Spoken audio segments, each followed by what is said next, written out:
Ako po si Hazel Robiato na humihingi po ng tulong sa DSWD para po sa gamot ng nanay ko dahil meron po siyang karamdaman. Dati po kasi siyang nagbibenta ng marijuana. Oh, ibig ako na yun kasi. Mahirap po yung buhay namin nung namatay yung tatay ko, 2006. Hindi po na talaga namin kaya, kaya yung nanay ko po, pumasok na po ako sa Ermita. Masarap ulo kaya yan. Bawa na eh. Uy, ano ba yung sinasabi niya na po? Ano tayo paniniwalaan?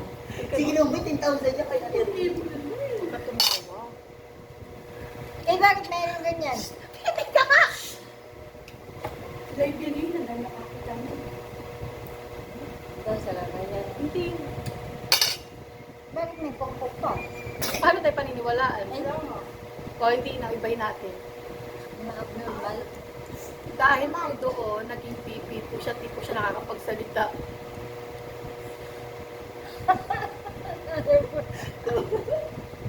Mr. Tulpo, tulungan niyo po kami. Nay, po pasalamat ka na. Salamat ulo ka nga. Huwag ka sasalita, pasalamat ka mo. Pipi ka, magpasalamat ka na. Sign language. Anak ko, nakabidyo tayo eh. Ganun tayo. Magpasalamat ka. Ay! Paano to? Sana, magpasalamat ka, pipi ka.